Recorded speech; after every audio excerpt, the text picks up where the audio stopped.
श्री गणेशाय नमः। जय श्री कृष्ण। आज हम पुरुषोत्तम मास के 10वें अध्याय का श्रवण करेंगे। दुर्वासा ऋषि जी ब्राह्मण पुत्री से कुछ हितकारक वचन बोलने लगे।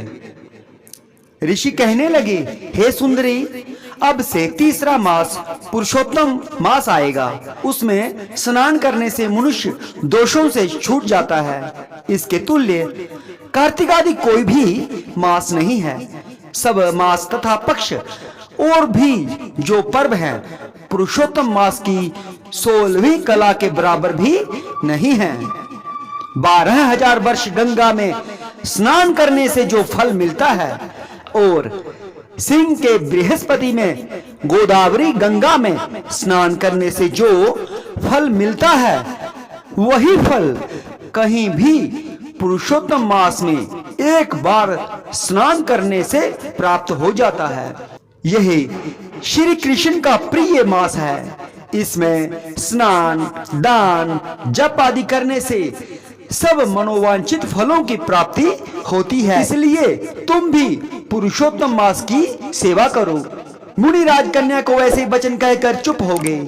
श्री कृष्ण कहने लगे, हे अर्जुन, मुनि के वचन सुनकर भावों से प्रेरित होकर वह मूढ़ बाला क्रोधित होकर बोली, हे ब्राह्मण, मुझको आपके वचन ठीक नहीं लगे। माघ आदि मास किस प्रकार थोड़ा फल देने वाले हैं और कार्तिक आदि मास को आप कैसे कम कहते हो? क्या सेवा किया हुआ वैशाख मास इच्छित फल नहीं देता? यह तो मल मास सब कर्मों में निंदित है। हे मुने, सूर्य संक्रांति से रहित मल मास को आप कैसे श्रेष्ठ कह सकते हो?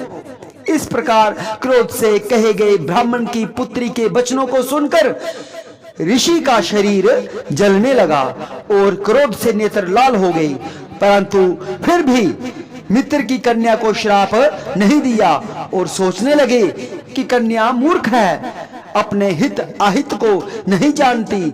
पुरुषोत्तम मास का महात्म्य जो बड़े बड़े ज्ञानी भी नहीं जानते, तो कम बुद्धि वाले पुरुष और कन्याएं कैसे जान सकती हैं? और यह बिना पिता की कन्या दुख रूपी अग्नि से सुलगती हुई मेरे अत्यंत उग्र श्राप को कैसे सहन कर सकेगी? ऐसे उत्पन्न हुए क्रोध को दूर करते हुए और स्वस्थ होकर व्याकुल कन्या से कहने लगे, तू दुखी और नादान है, इसलिए तेरे पर मेरा कुछ भी कोप नहीं।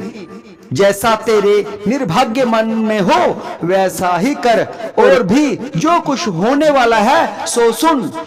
मैं कहता हूँ, तूने जो पुरुषोत्तम मास का अनादर किया है, इसका फल इस जन्म या अगले जन्म में अवश्य तुझे मिलेगा।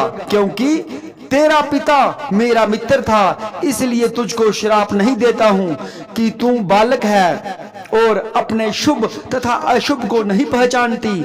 तेरा कल्याण हो, मैं तो नारायण की सेवा में जाता हूँ। श्री कृष्ण कहने लगे कि ऐसा कहकर वह महाक्रोधी तपस्वी मुनि झटपट चले गए और उसी क्षण वह कन्या पुरुषोत्तम के प्रभाव से कांतिहीन हो गई और अपने मन में विचार करने लगी कि तत्काल फल देने वाले पार्वती पति श्री शंकर की आराधना करूंगी।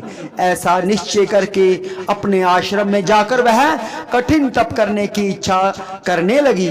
सूत जी कहते हैं, वह बाला प्रबल मुनि के वचनों को निंदित कर तथा बहुत फल वाले विष्णु और सावित्री पति ब्रह्मा को छोड़कर अपने वन आश्रम में केवल शंकर भगवान की सेवा करने लगी। जय श्री कृष्ण।